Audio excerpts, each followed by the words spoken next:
Greetings, travelers. I love when we do it together. It's great. Yes, we have a bonus travel. We have a bonus ET person today, so to speak, Yes. which is Carrie, the amazing Carrie Schultz, who's our illustrator. And Yay. Yes. By the way, greetings. I missed the synchronization. Okay, well, see, now we have to just start the whole episode All right, again. we got to start all over again. All right, 1, 2, 3. Greetings, travelers. Okay, that was almost. Yeah. Close enough. Close enough. Moving forward. Yeah, Yes, so now, we Carrie. have been doing a lot of traveling, actually. So, you know, which is what we do. We travel around and we go see a lot of locations, stories, events. So I guess we should shout out to all the travelers that we've seen that have come to see us at the events. So it's been wonderful to meet all of you. It's you can always great go to seeing eerietravels.com to see what events we have coming up. Yep. I've been trying to keep that updated. Added some more last week. So we being me and Mark just got back from the Grafton Monster Festival. So yeah, it's our first time there for the fest. We've been invited a couple years, but it's always fallen on when we were doing something else. And then one year I got super ill. We were so sick we couldn't do it last year. Yeah. I'm glad that finally came to be. And we had threats of horrific weather the entire time, which also Carrie did at her event, which was Spruce Pine Alien Festival. And that was in North Carolina. Yes. Yes. Little town of Spruce Pine. Yeah, Spruce Pine, which had been damaged by severe flooding during Helene. And it's getting back on its feet. It's beautiful. I'm so glad it's growing. What was the organization? Oh, shoot. Rebuilding Hollers. Yes. Rebuilding Hollers was one of the organizations there that was raising funds to keep helping, which is great. Shout out, they are not completely fixed from Helene still. So North Carolina, and I assume Tennessee probably too, still needs help for the smaller places that people still don't have houses. The entire lower side street, which was underwater, is still being rebuilt. All of one business has reopened down there. So it's not fixed yet. And some of the businesses even up on the main street just reopened right before the festival. So exactly. So do send your support. There are still organizations. I know it's been some time, but we even saw that while driving. There are still tons of roads that are under construction or need to be repaired, that sort of thing. So yes, absolutely. But Carrie, why don't you talk first a little bit about your festival and what that was like? It was really fun. We'd never been there before. I went the day before and I actually went through Burnside is the neighboring town. I wanted to catch a yarn shop there, and the lady there was super nice. I got to talk to a few nice people there. And then I went over to set up my tent the night before, and I did my wandering that time because once the festival started, I did not have time to go anywhere. I really like their downtown. They have a fun mix of shops, and it's one really, really long street. So they honestly planned it really well. Basically, there was a shuttle at either end of the street. So pretty much everyone who came was able to walk the entire street and see everything. There was a ton of food. There was a ton of different vendors. It was really awesome. And also a ton of people dressed up as aliens, which was super cool. You got to love that. You absolutely have to love that. That sounds like so much fun. And I know some travelers came up to you and were excited to do that and got our new book, Dark Side of the Smokies. Yes. And shout out to Dot's Adventures because they filmed there. So they have a good video up on YouTube if you want to see what it was like. And they remembered us from Smoky Mountain Terror, I think it was. And other events. So Dot's Adventures is a great YouTube channel to watch. They're good people, good friends. And they even cosplayed as Braxy. Yes! Yay! We love Braxy, which it was super cute. Which is super fun. And you were there, and that area, they talked a lot about the Brown Mountain Lights and some of the other alien Brown Mountain Lights. And somebody told me that it's a little harder to see them now that the trees have grown up. So actually the best viewing might be from other peaks. Someone told me Wiseman's Peak. So maybe ask around for the best viewing if you want to go out and do that. But it seems like it's really worth doing. Yeah, Wiseman's Peak's really good. If you really want different lights that aren't as hard to see from their own location, is the Thomas Divide Overlook, which is Yes. in Dark Side of the Smoky Mountains, coming out soon. Get your Woo! pre-orders in. And we went up there, and wow, that's a show. As crazy as Brown Mountain lights are, Thomas Divide almost never disappoints. They're both amazing. Ghost lights. We'll get into that on a future episode. I was going to say that's another episode that hopefully X won't get mad about, but it's amazing and there's a lot of alien activity. So they do that festival every year. So add it to your calendar, travelers, because that's a great travel to do that. Yeah. And Carrie, didn't you eat like at a fun restaurant or something like that down there? Yeah, I went and ate at the Thai table, which had just reopened a couple days ago, and that was delicious. And I had some of the food truck food while I was there. Yeah, good stuff. Good stuff. You gotta love. And what was the comic shop? Oh, it was like Greg's Comics. Greg's Comics, yeah. It was such an old school comic shop. I wanted to go in so bad, but I didn't get a chance. But it was totally the like wall to wall of just stuff kind of style store from what I peeked in. That is so awesome. So then me and Mark, because we had to divide and conquer, headed towards the Grafton Monster Festival, which meant me and Mark had to go a bunch of windy roads, starting with first our jaunt up to the infamous Bench Leg territory. Which, Bench Leg headquarters. So near Louisa, Kentucky. Shout out to the big bro for letting us use his land up there, the old family land, to use as a headquarters. And then we headed the next day to Grafton, and we hit a lot of fun places on the way that are going to be in the next book, Dark Heart of Appalachia.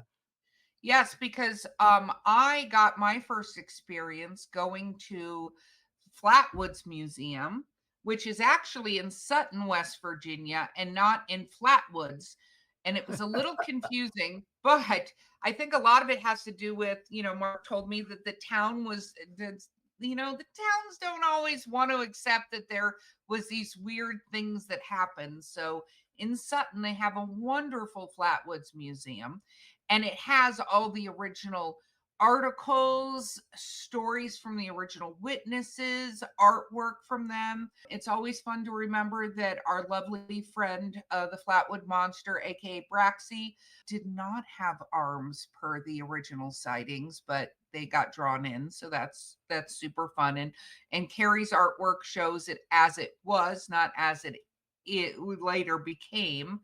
And so we got to visit with them. I got my glow in the dark Braxy t-shirt, which is a must-have when you go to the Flatwoods Museum. I love They've got great shirts, but that's the must. But Erica, what did you think of the table in the lobby of the museum? There's a special sign there that I think made you second guess yourself. It didn't make me second guess myself. It made me very excited. I did a little video, which I'll share with all the travelers, but it's because there's a sign on the table there that says absolutely no seances. So kind of wonder what happened there. Yeah, the entire museum was in Erica's heart with a big giant nope. So that was really amazing. And we walked down the block to another great place, which is the West Virginia Bigfoot Museum. And and they have an amazing, like, you think small town, whatever. First of all, Sutton, West Virginia, shout out, we'll tag you in this, amazing hospitality, amazingly cute downtown district that they're revitalizing and everything like that. So that's really, really neat.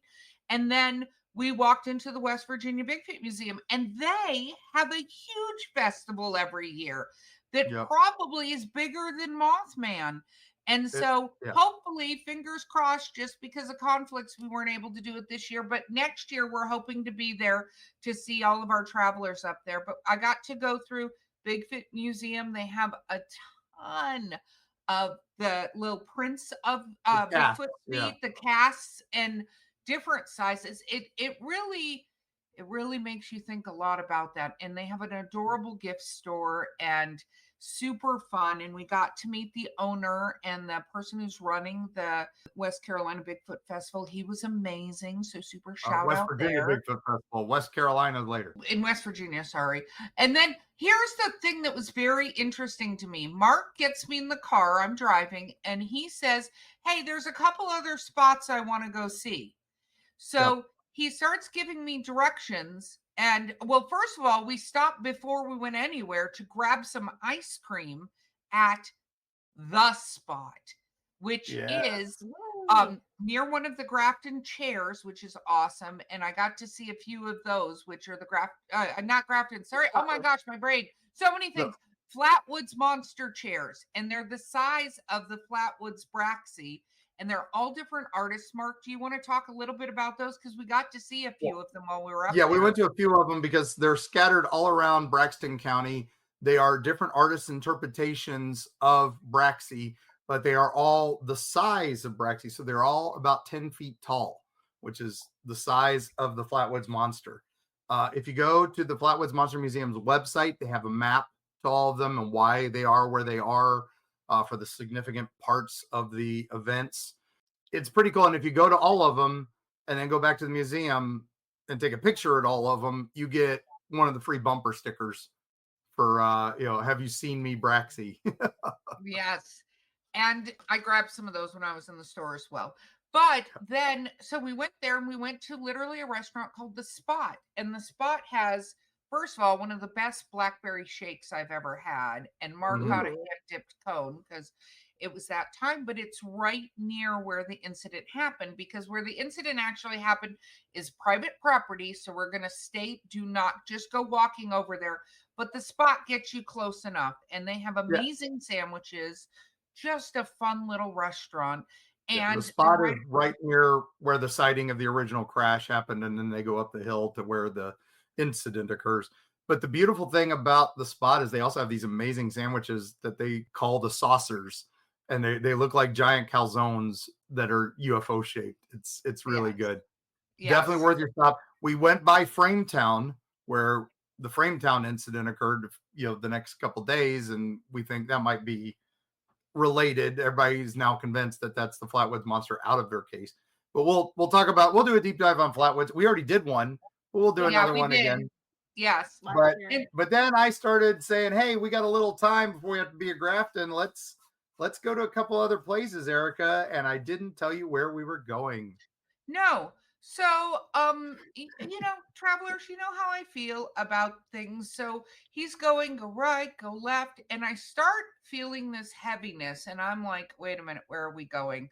But I, of course, really do try to trust Mark when he's like, this seems like a good idea. I shouldn't after the mushroom mines and other incidents, but before we went to the terrible place, we went to this fun place that has a museum, and we went across a covered bridge, a famous covered bridge. Yes. The Philippi covered bridge, which had a very famous Civil War battle. And now this isn't the same historical bridge because it burned down in the 90s and they rebuilt it. But it's still very cool.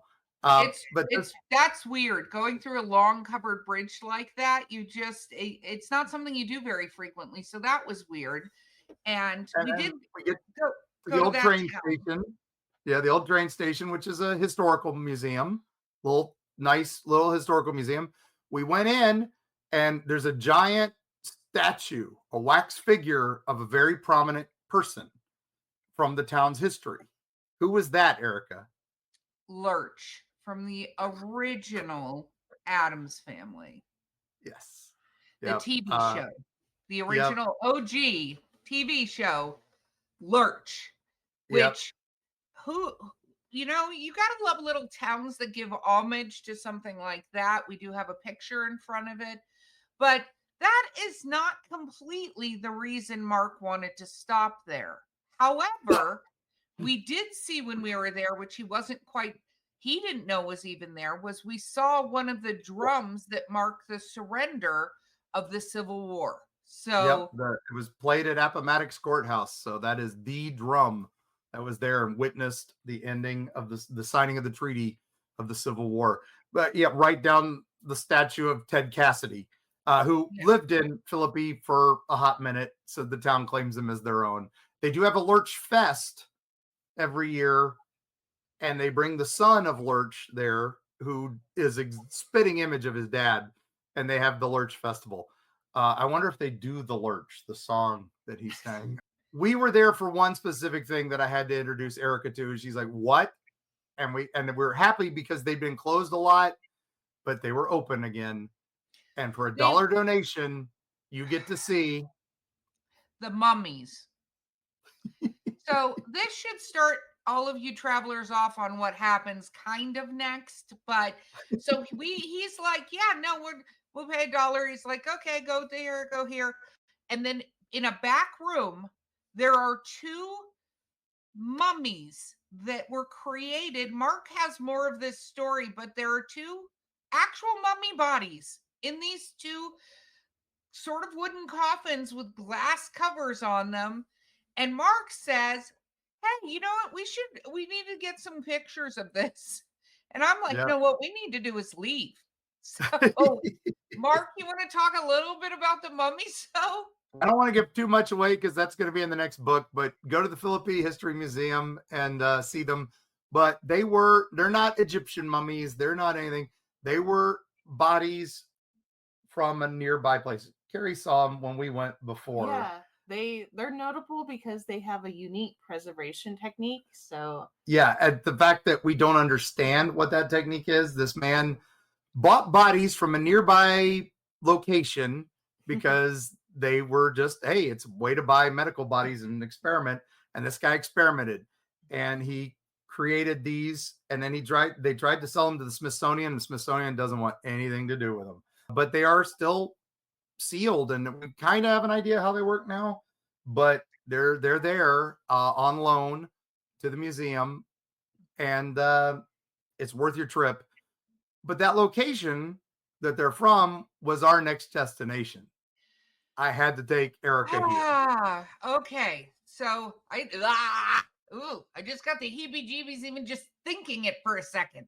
So Mark goes, okay, turn here, turn here. We're driving through this town, and I start feeling heavy, like a heaviness. And then he's like, oh yeah, just go over this little bridge and make a left. And we go over this little bridge, make a left, and on our right, where he's like, hey, just turn in here, is Trans-Allegheny Asylum. Yep. Yeah. So yeah. Nope. I can't even say nope enough times when So I realized where we were. Yeah. Gary, we went in. Yeah, we went in because I'm so discombobulated right now. Because Mark's like, we just need to get a couple pictures for the next book. Mark has a very charming way of talking me into doing these things. And so luckily I was wearing my iron pendant. I always travel with my protection crystals and stuff. So we get out of the car at the front of the building, and I'm going to talk more about this in our new book because there's a lot of things I felt and I saw, but then he's like, well, we just need to go to the stairs. We'll just go to the front steps and get a picture, right? And then he's like, oh, wait, there's just the gift shop. And so, like, I get suckered into getting into this building and going into the gift shop. By the way, standing behind the counter is a nurse. And I'm like, is anyone else seeing this? Like, it looked like a nurse from when the asylum was open. And I literally thought I was seeing a full body apparition. I wanted to run out of the room. And then Mark says, what do you say, Mark? I say, well, hey, isn't it interesting? The volunteers here at the asylum dress as nurses from the time in historical garb. And oh, okay. And then sitting on a shelf in there is I guess the patients did like masks and different artwork to do things. Mm-hmm. So sitting on the mask there sitting on the shelf is a mask from one of the people who was convicted of killing his roommate in the asylum, and he's known as a bedpost killer. Yeah. Yeah. And I'm like, oh, there's more of this inside, Erica. Let's go take the tour. Look, Nope. that's not how he says it. That's not how he says it.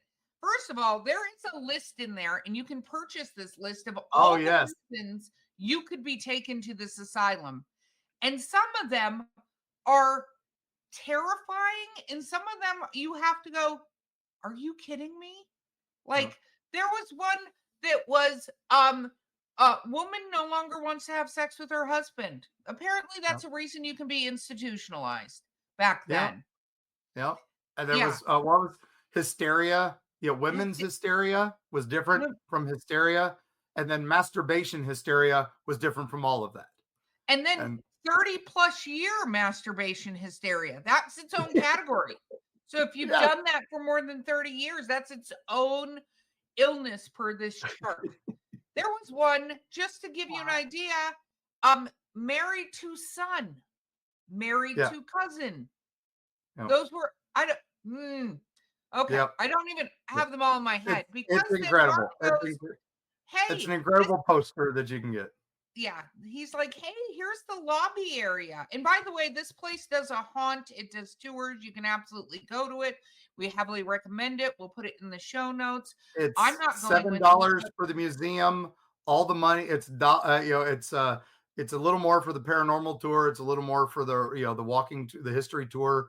This is just the main building. There are all these outlier buildings they built later where they kept the criminally insane and stuff like that. And the one thing they do say insane there because they're trying to reduce the stigmatism of mental health. They're like, it's okay to say insane. And that's one of their shirts is stop the stigma, embrace your insanity. I love that. They have tons of great shirts. They do run a haunted attraction there in October that they use in one of the side buildings. And it's incredible. Definitely worth your time. Definitely worth your time. Even if Erica had to run and make like a Roger Rabbit imprint in the door, I think they'll fix that with some of the money we gave them. And one thing before we left, because we have a couple other things we want to talk about before the break, but before we left, Mark then slowly goes, see, look, they have furniture from back then, blah blah. Oh, by the way, how much is the walking tour person at the desk? And then I noped. I was like, he's pulling out his wallet, and I'm like, nope. And I ran out of the building, got in the car, and I was like, we're leaving. That's it. Nope. I've had enough. And so, Mark and his little deceptive trying to get Erica into haunted places. But I will tell you this, travelers, it is absolutely haunted, and there's absolutely a ton of negative energy around there. So if you want a creepy experience, Trans-Allegheny, and even if you take all the paranormal things away from it, the history of that place alone is terrifying. So as I sprinted to the car, leaving an Erica size print out the door, we then made our way to the Grafton Festival, and we were very lucky enough to stay right on one of the most beautiful lakes I've seen, which was, Mark, Tiger Lake State Park, which is amazing. It's another one of those where they dammed up a couple rivers and made a man-made lake. There's a lot of little history there, some spooky stories there. And that's just right next. It's in Grafton, basically. It is Grafton, and we stayed at their lodge. Yeah, the festival put us up at the lodge, which was very fancy. We had a Lakeview hotel room. It was amazing. The restaurant there is incredible. The whole staff there was amazing. Shout out to Cameron. Cameron, we appreciated you thoroughly. Cameron helped us every single day and was one of the most amazing, and gave us his super secret Mothman stickers. So if you find Cameron, you can go, hey, I'm a traveler, and buy from them one of their super secret Mothman stickers, which was amazing. And then we got to meet one of the park rangers, and she introduced me to her new puppy, Rusty, who was one of the wild animals, one of the many wild animals at the nature center there is Rusty. So. But I'm so jealous. I love rangers. But she did say they have a very wonderful turtle there that you have to go visit. So is it a snapper? I don't know. I didn't ask far enough. So that's why we needed you there. Yeah, we needed you, Carrie, because I got Rusty. I got to hold Rusty. She brings Rusty with her.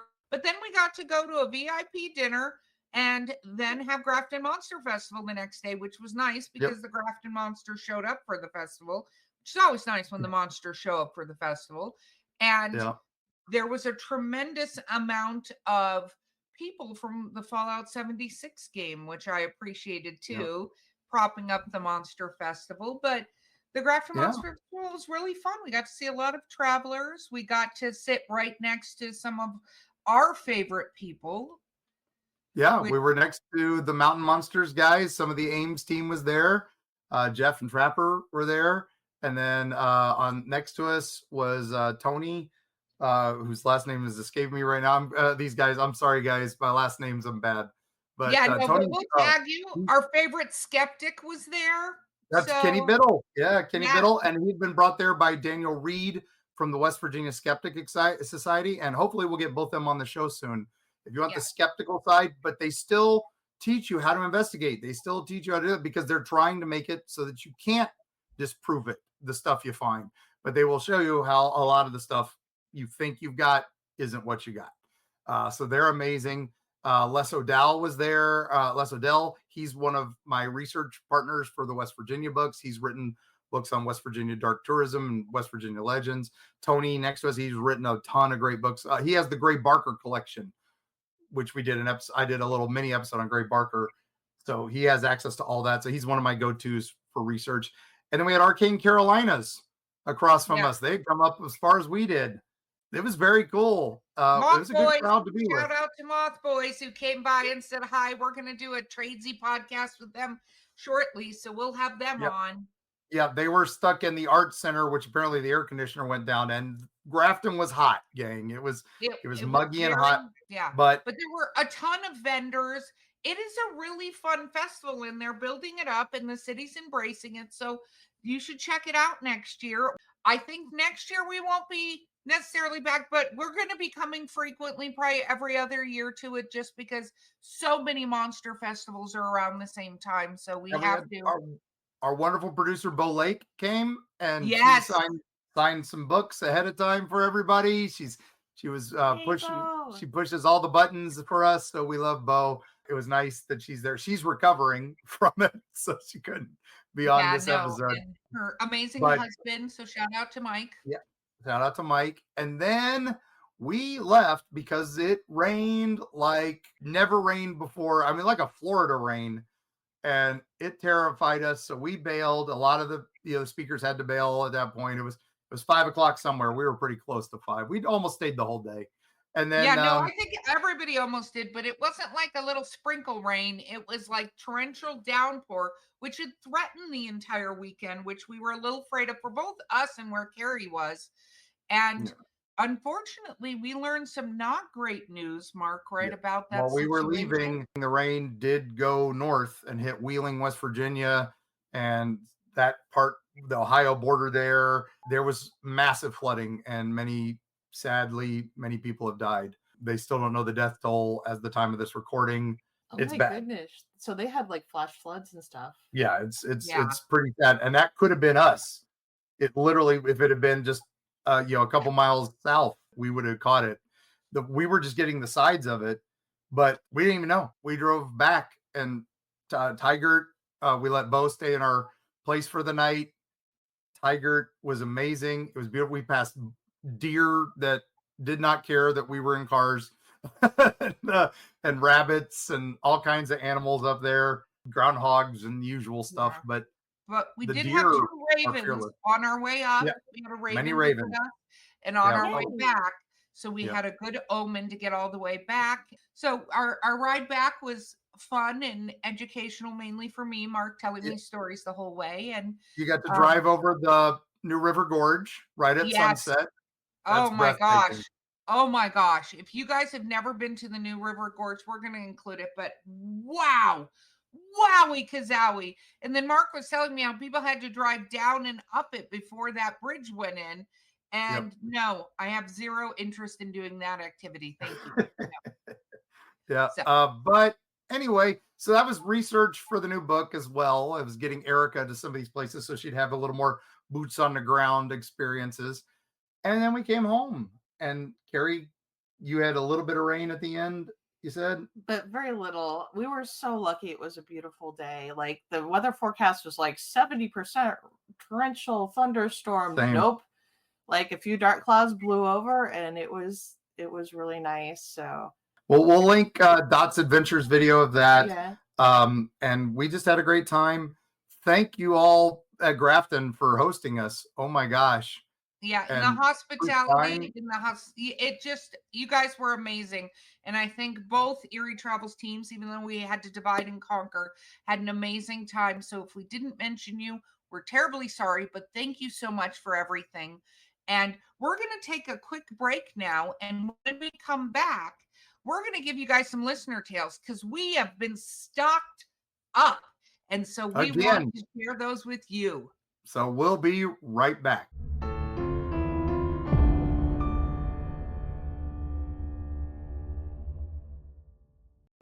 Destiny Beard, the lyrical soprano who will haunt your dreams.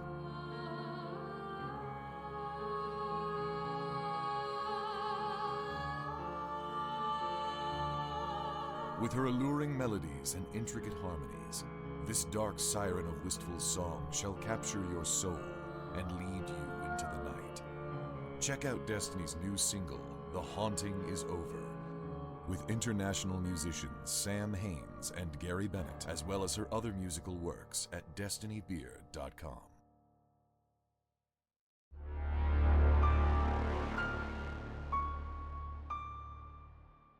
Okay, before we dive into the madness, I want to mention one other of my favorite things that I saw on the way back over the mountains. I told you about it. Do you know? I'm trying to remember. Go ahead. The fireflies. Oh, yes. I love fireflies so much. I love these long summer nights where even though it was like 8 o'clock, like there was still a little bit of light and all the fireflies were out. So sorry, that's one of my favorite things ever. The synchronous fireflies are coming in the next couple weeks, and unique thing in the Smoky Mountains, unique in the world. I think there's one place in Romania that might do it. It's raining again. We've been trying to dry out the tents from all the rain that both of us hit, and now every time we lay them out, we cause more rain. Okay, I gotta go fix this. Go fix that. Bye, Carrie. Bye. Carrie. Okay, I love fireflies too. I agree. There's a lottery at Caves Cove. Nobody should enter it because me and Mark are still trying to win. Yes, I know people who've entered every year for decades and have never gone, and I know a couple people who've entered every year and have gone like 5 times. It's jealous. I went once, and it's probably one of the most breathtaking things you'll ever see. The fireflies blink in unison, or as we call them in West Virginia and Kentucky, lightning bugs. So, which I think is a better name. So yes, agreed. Agreed. Right. So let's dive in. Yeah, we're not going to get through all the listener tales again. We got a bunch to go through. So we'll get as many as we can here for the next half hour. Enjoy, gang. You want to start? Yes, I'll start. I don't want to. Here we go. I don't want to steer you. Okay, here we go.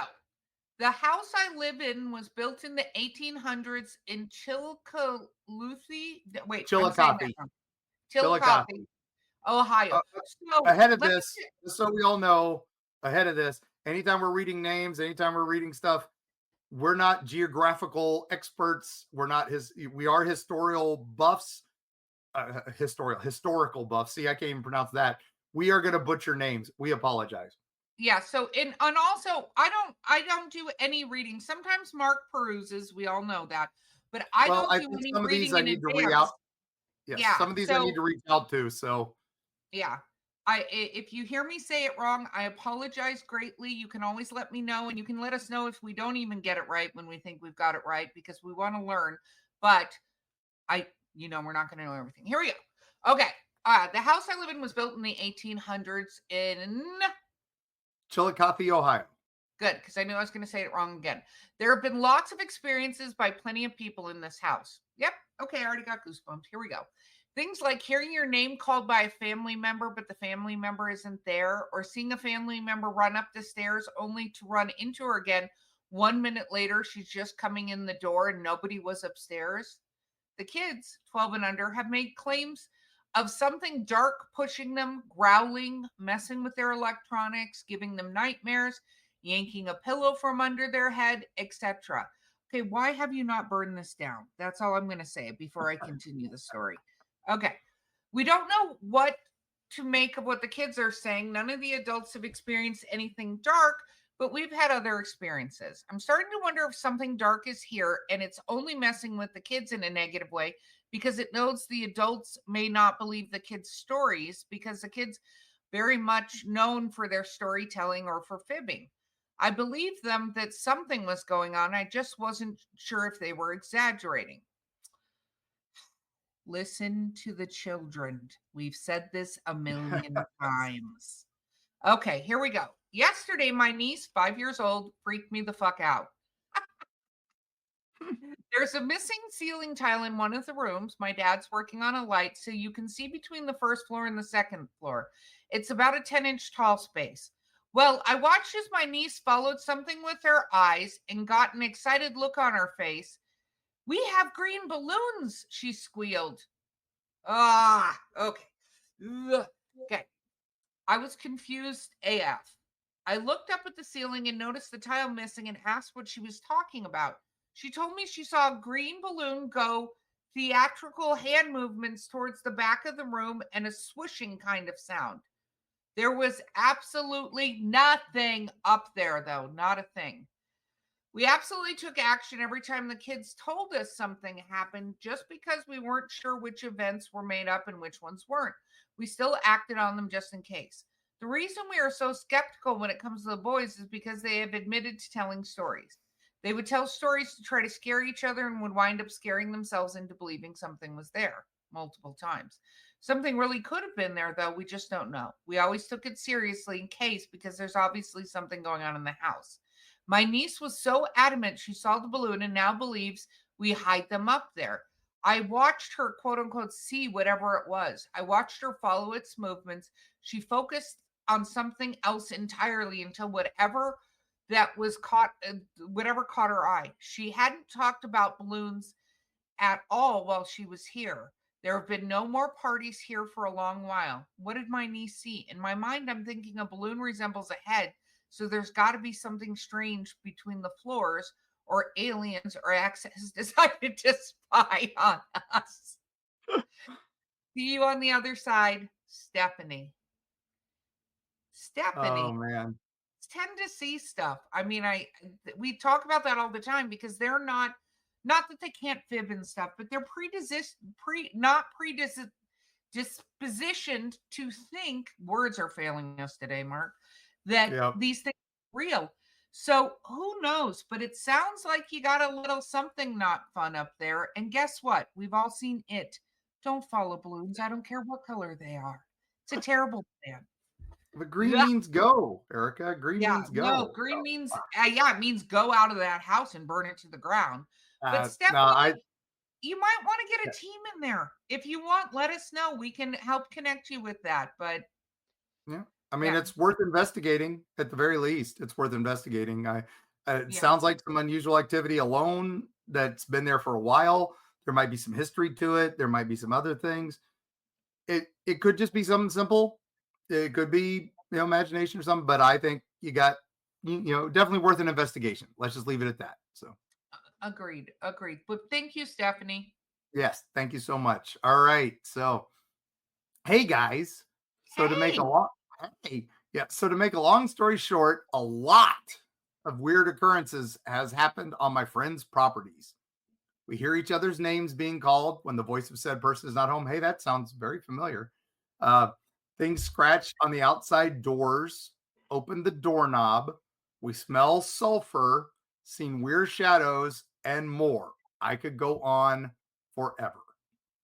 Anyways, we have always gotten the feeling that something on this land likes to mimic us, pets, etc.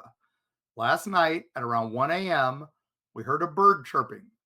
Clearly what you normally hear in the mornings, coming from a spot on the property where it was so dark you could not see. I know this may sound stupid, but we feel like that was not actually a little bird.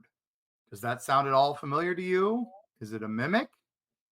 Thanks. They live deep in the woods of North Carolina, and I think you all are from around here. Pony Boy. Oh, I love the Pony Boy reference. That's from Outsiders. Yeah. I'm Yeah. going to start with I'm moving. So now that I know that's here, that's what's going to happen. Now, we've heard the Appalachian stories about, echoes in the woods, mimics in the woods. If you hear your name called, you didn't.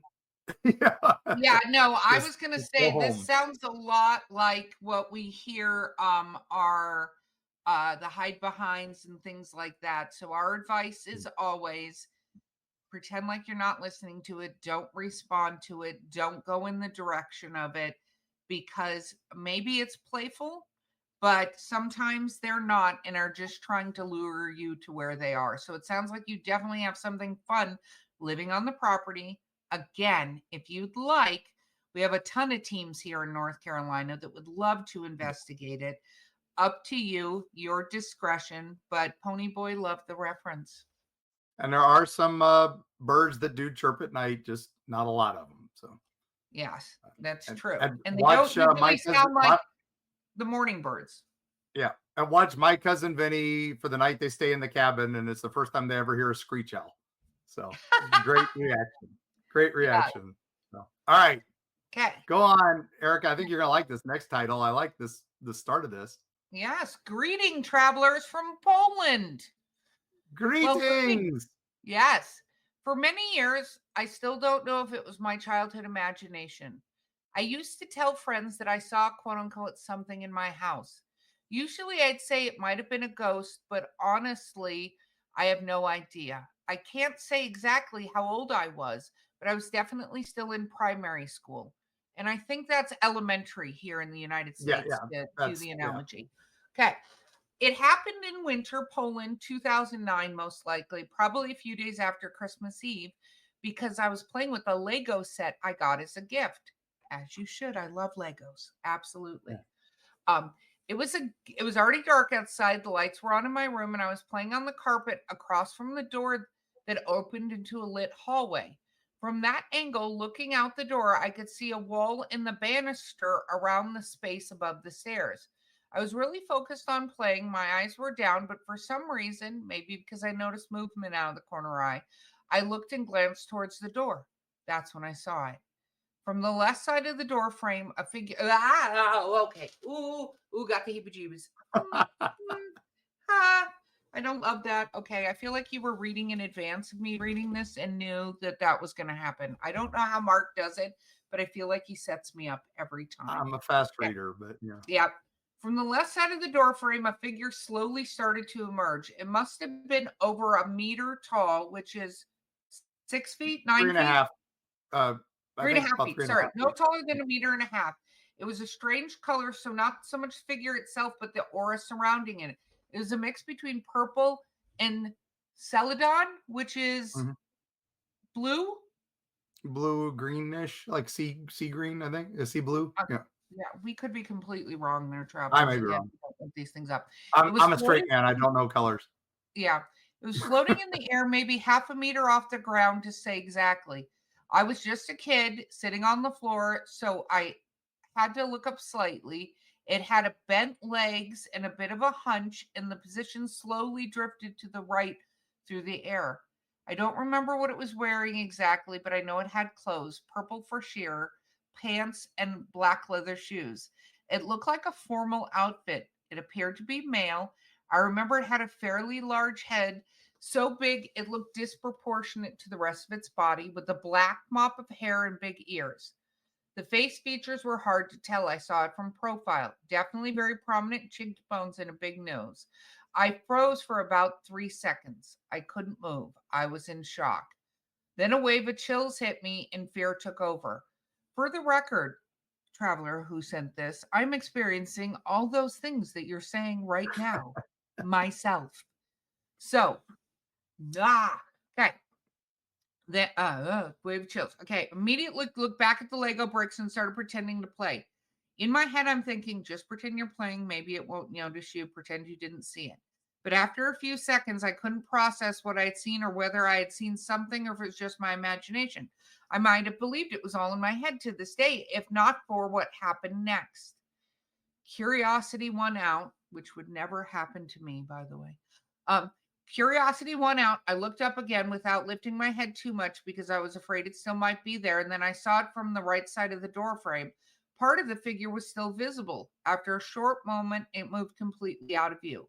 I was stunned, terrified, sat there for a while, trying to gather my courage to run to my parents who were in the living room downstairs.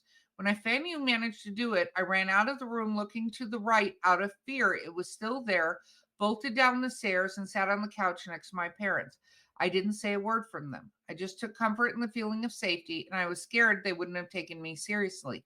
I didn't have the strength to try to explain it to them because the emotions I had just gone through completely drained me. The thing never even looked at me. It was like it didn't know I had seen it. I didn't tell any of my friends at school either, as I didn't want to be laughed at. For the next few days, I felt uneasy anytime I played in my room, afraid I'd see it again. It took years before I told anyone, usually after a few drinks, and only in vague terms of saying I had seen something I couldn't explain without going into detail, so I wouldn't sound like a weirdo. Has anyone ever encountered something like this? Was it just my imagination? It keeps bothering me is that when I looked again, it was still there. If it weren't for that second glance, I wouldn't even think twice and would have assumed it was my imagination. Roman. Well, thank you, Roman, for terrifying me with this story. Yes, that happened. And Roman, you saw something you couldn't explain. We call it preternatural. I don't know what that thing was, but I'll tell you again, we sometimes there's proven through science that there are other dimensions out there. So you could have seen a dimension shift, a glitch in the matrix, something that got switched into our world from a different one. Like, who knows what it is, but I wouldn't doubt that you actually saw it. And I agree with you. It's one thing if you see it and it vanishes and you can go, was that my imagination? But when you look up and you see it again, it's probably there. So Yeah. that's my thoughts. Mark, what about you? Yeah. Again, an auditory or a visual hallucination, they tend to disappear when you can focus out of them. I mean, sometimes they don't. That's why mental health is a thing. And you'll hear voices, you'll hear things and stuff like that. But this sounds like you saw something that wasn't trying to talk to you, but was there, and your perception picked it up. We don't use as much perception as other animals and stuff like that. I do think there are ways and means for us to start studying this. I think it would have been nice if we could study this scientifically and seriously and not worry about, and that's the problem. You didn't tell anybody for decades. That stuff could be going on in that house for years and nobody talks about it. Your family could have seen it and never talked about it. That's why it's so important. Tell your stories, document your stories. You never know. And honestly, we're so much better now about not thinking people are crazy. So and we don't think you're a weirdo, Roman. No. So hello to Poland from the Eerie Charles podcast. Yes. I love that. Hi. And thank you for sending your story. Yeah, no, that was absolutely amazing. Okay, Mark, over to you. I'm really scared to tell you all this one. Oh, okay, joy. Let's skip it then. Let's move on. No. Let's do this. So I'm aware that I can see and speak to ghosts, and I've been able to for some time now. Things like that don't typically scare me. I mean, I play horror games for fun, but I have a story that kind of worries me. So one time, me and my two brothers were playing a game outside in the dark. We basically were playing a horror video game in real life. While we were playing, we heard a scratching sound come from the garage. I wasn't really worried because we were at our farm and strange sounds out there are normal. But then we heard it again and got curious. So we went to the garage and we just hung around there. Then I heard something say, leave. And I asked why, thinking one of my brothers said it. They both looked confused. And then I realized they didn't say that. And since we might be in danger. But I also realized that since they didn't know what I was talking about, and only I heard it, I knew we had to leave. So I make up a fake story about how I saw a creature in the garage that wasn't there, and we went inside. What do you think, Erica? Did I do the right thing, Teresa? 10,000%, Teresa. The only thing I would have added to it, as we know, is what, Mark? You would have burned the barn down. Yes, it was the garage, but I would have Yeah. absolutely burned it down. Yes, and left. But Teresa, man, you did the right thing. I feel you from the being able to see and speak to them.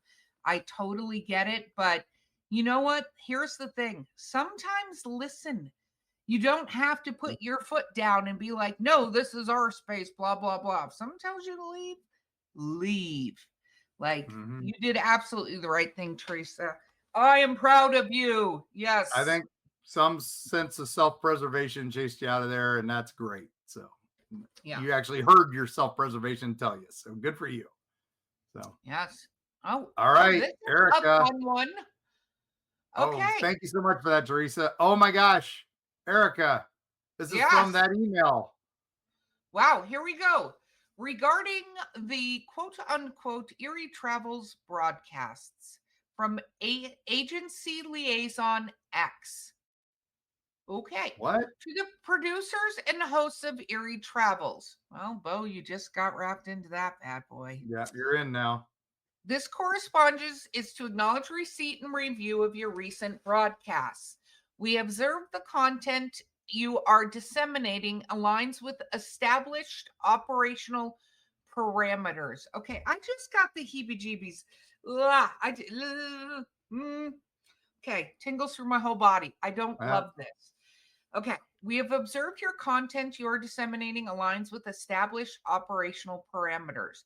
Your current trajectory of inquiry and the nature of your reportage are, for the moment, satisfactory. We anticipate this continued adherence. Thank you for understanding. X is currently on another assignment. You are still being observed. Sincerely, Liaison to X. Wow. And it's interesting. The English is just off enough. It's very interesting. That is interesting because X has never had the way this is, because there's a couple spelling errors, but X he's never had, and this came from the same email address that X normally uses that we can't track down. So, so okay, this is somebody else. This is almost like somebody who doesn't quite understand the language. Yeah, too. It's very weirdly worded, and X has always been very colloquial, even though he still sounds kind of sciencey. So this is interesting. Well, thank you, Liaison to X and all of your brothers. I think he called them before in the past. I think this is probably one of the brothers. So so okay, good. Yeah, so fun. Well, I'm glad to know X is on an assignment and doing well. Hopefully. Yes. So, good for him.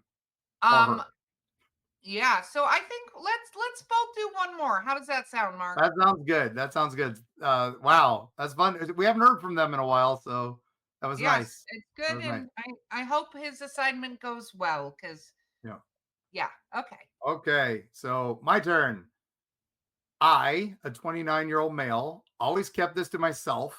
Of course, like we just said, please report these things. I was hanging out with my brothers, 22 male and 31 male, and we brought up some scary things we've seen. 2002, Utah, USA, the home I was born in had 3 floors. We all slept upstairs, and the stairs heading to the main floor had an elbow at the end, so you rounded a corner to be facing the front door. I grew up in a house very similar. I would have been 7 or 8 years old, but one night I woke up parched, so I walked downstairs to get a drink. When I rounded that corner, there was a man, very tall and completely shaded. I can't remember a single feature. It scared me so bad I fainted. Never happened to me again. I don't know how I ended up back in my bed. 2005, 2014, Utah, USA. My family moved a couple hours away from that home a year or two later. I didn't see this person again until in my teens. I randomly would see them at night, once outside my window in high school and a few times in my room in the middle of the night. I figured I was lucid dreaming or whatever. The only time I told anyone was with the incident of them being outside my window, which I told my dad, And the next day he was concerned and looked for footprints, but found nothing else. About a decade later, talking to my brothers, my older brother, he said we had all had those same experiences, including the walking downstairs and seeing someone in our first house. My oldest brother even mentioned that it crawled out from under his bed. His bed had been vibrating like magic fingers. And then he saw the thing appear after rising from a haze under the bed. At the new house, they would also see them standing outside in the middle of the cul-de-sac. They had also mentioned it to my dad, who had ran out of the house armed multiple times to confront this person who would always disappear. I was shocked to hear my older brothers had had the same experience as I did and described the person the exact same way. They weren't pulling my leg either. I could see my youngest brother's face that he was as shocked as I was. We're not weirdos either. We're both successful engineers with normal track records as regular people, but I was just curious what everybody else would think or if anybody had heard similar experiences. I heard your show while a friend was playing it at work, and I heard you mention monsters under the bed, and it triggered this memory. I hope it was okay to share. Leon. Leon, thank you for sharing it. We can't say that enough times. That is the part of the point, is we want to create a safe space for when you have these experiences. But I'll tell you, like, it sounds like something was following your family, like one of you, maybe a piece of furniture, maybe an item. We never know what these things get attached to, but you absolutely saw it. What's interesting to me is the way you're describing this is you guys appear to not have seen it out of adolescence or childhood, or from when you were turned over 18 or 21. Leon, I'd be very curious to hear if any of this continued into adulthood, or did it suddenly stop when you guys went away to college? Because if it did, my guess is it's something to do with other members of your family or something in the house. That's my thoughts, Mark. And by the way, complete heebie-jeebies. I do not enjoy that story. Please tell me where the house is so I don't go there. Yeah. It's funny that you heard Erica wanting monsters in the bed and it triggered this. So hopefully you tune in some more. I hope you hear this one. Thank you, Leon. It's some crazy story there. Not crazy. It's interesting. It's a wild story. I love it. Like Erica said, I think there's something to it that needs investigation. So again, if we can find out where that was, so we can reach out to the current owners of the house or something. But the fact that it followed you to the next, the fact that it followed you to the next house may be some sort of familial thing. So we'll see. Yeah. All right, Erica, last one, and it's addressed to you. Oh, it is. And just for the record, when we use the word crazy, we're meaning it in a wild, fantastical sort of way, not something wrong with it. Not like Trans-Allegheny Lunatic Asylum. Yes, that was crazy. That's what I can say. That entire trip. Okay, here we go. Hey, Erica. Hello. Hey. You said you wanted monster under the bed stories. I journaled this one about 10 years ago for you. Okay, now I'm actually scared. I should stop asking for these things, but I'm not going to, because I love and get terrified by them. So I love that you journaled this 10 years ago, just waiting for us to do this podcast. That's the way that reads, and it's great. So thank you. I appreciate that. And obviously it was waiting for me in this request. So here we go. My sister was 2 years older than me. We shared a room all up until the time she was 19 and moved to college. This story is when she was little, a story that she told me when I was little, and one that my mother and I still talk about today. My sister is now trying to convince herself it was a bad dream, but she never did like talking about it. When she was 2, maybe 3 years old, she had the room to herself with a white metal bed at the wall in the corner. I know this from a photo taken at the time.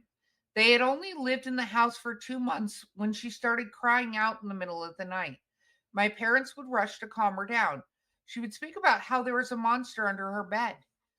Typical kid stuff. My dad would tell her it's just a dream, but my mom, who lived her whole life with quote unquote strange things happening to her, was more concerned. It continued to happen each time my sister would give more detail about the monster. It has pee-pee eyes and poop under its nails, she would say. It smells really bad.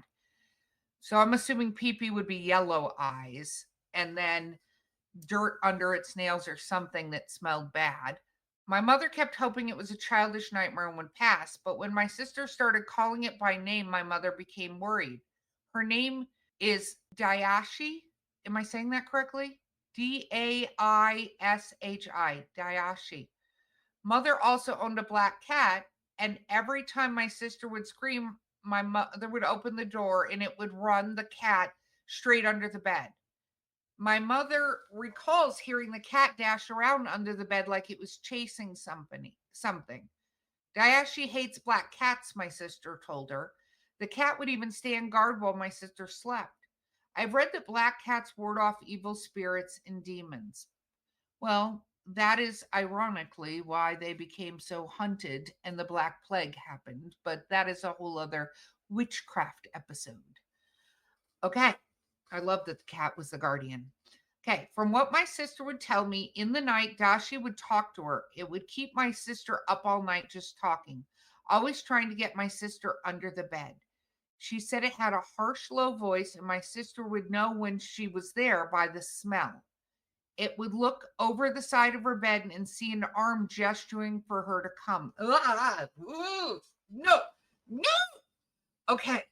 I had asked her how she knew what the eyes looked like. And she said, because one time she tricked me. She had gone into her room and our elder half-sister was sitting on the bed. Our elder half-sister lived in Hawaii and sometimes would visit us. My sister was happy to see her and they started to play tag. At one point, my elder sister goes under the bed and tells my sister, it's okay, let's play under here. Of course, she would trust her sister. She goes under the bed and my sister starts tickling her. But then it turns into painful scratching and her face starts changing. I remember seeing the face, but I can't remember the detail. Just bright yellow eyes and dirty long nails. I don't know what happened after that. This went on for a few more months, but around the time I was born, it stopped. The monster never came back. But a few years later, my mother was looking through some of her spirit books. One of the books had a list of names for well-known evil spirits and demons. She was skimming over till she saw something familiar, Dayashi. Mother said she froze, staring at the name, making sure she was reading it right. She flipped to the section and it described the demon. It was something like the Dayashi. A demon spirit would appear before children. It smells of rotting flesh and has bright yellow eyes. Body shape unknown. I remember my coming to get us and showing us the page. Since then, the book has vanished. My mom has no idea what happened to it. And I know it was a real book because I remember reading it. We still live in the house, and my sister and I slept in that room for years. Even as I type this, my bed is in the same corner against the wall my sister's bed had. I sometimes wonder why it left when I was born. But then again, some weird things happened to me through my childhood. None as scary as a demon under my bed. Raimi. Okay. Raimi, I don't even have words. Oh, like, nope. Nope.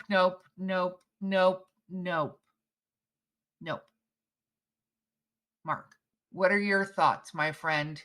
You know, what's the best part is sometimes Mark accidentally hits mute on himself, and so far he's talking and has forgotten he's muted himself. I forgot I'm on mute because I was clacking for a minute just to see if I could figure out Dayashi. There's a few, I think it was a horned demon, and there's some Japanese ones that have similar names. So wow, that got me. That got me, and something was there, and it's very interesting, but I kind of wonder if it couldn't take on two of you. That is my guess with why that's a reason it could have disappeared, because a lot of times singularly focused, and I'm sorry your sister went through all that. That sounds absolutely horrific, but yeah. I've heard of things like this before, not necessarily with the name, but something, that's why we talked about Monster Under the Bed, because something was trying to go for it, right? Yep. So something was feeding into that. And yes. And Rami, I insist you send me your other stories. What? You have other stories and you haven't sent them? What is going on, man? So we're gonna need those. Absolutely. Yeah. They don't have to be scary. They can just be unusual. Like I said, that's fine. We love them all. Oh my gosh, gang. You gave us some chills on this one. This was wild and woolly. All right. As it was our trip. So this was perfect. So yes, it was wonderful. And keep the stories coming. Oh my gosh, we love hearing them. They're amazing. I mean, also terrifying. There's a lot of terrifying today for Erica. And I'm so glad it's daylight out because, again, I won't do these tales when it's nighttime because then Erica doesn't sleep well. But I want to thank all of our travelers for your continued support. We absolutely adore having you on these journeys with us. So don't forget, go to the Alien Festival, go to the Grafton Festival, go to the Flatwoods Festival, go to the West Carolina Bigfoot Festival, go visit all these towns, see all the chairs, go through all these places. We're going to include a lot of this in our new book, but absolutely, these are fun places to visit. And Mark, do you have any words of advice out there? Well, real quick again, just thank you, Patreon members, for keeping us going. Thank you so much, everybody at the festivals. That was amazing. We couldn't have done it without the support and being invited to these festivals. We will do as many as we can. If you want to see where we're going to be, eerietravels.com. Carrie updates the list, and you can find all the places we're going to be. We have preview copies of the first book, and we'll talk up the next one. And we'd love to see you. We'd love to meet y'all. And if we can't make it to any of these, drop us a line. You can go to eerietravels.com and there's a contact us. We're happy. You want to drop listener tales? Great. If you just want to email us, Erica and I love getting emails from y'all. So please just drop us a line, info@eerietravels.com. It gets to us. Bo does the filtering and it gets to all of us. So yes. All that said, you ready, Erica? I'm terrified, but yes, I think I am. Okay, take your energy shot like you did on the road, and you'll be wired the rest of the day, so you don't have to worry about bad dreams. But when you're out there in the dark travels, gang, keep your eyes open for unusual places, fun places to go visit. That's part of the fun. Look for a fun festival, and when you get out there, learn the story behind it. Learn why Spruce Pine has an alien festival. Some sightings there. Learn why the Grafton has a monster festival. There's an amazing story behind that. We'll get to that at another time. And then when you're home, you see something spooky in the hall, or you hear a voice and you know that person's not there, or something beckons to you under the bed. Just keep playing your Legos and ignore it. And we'll see you on the other side.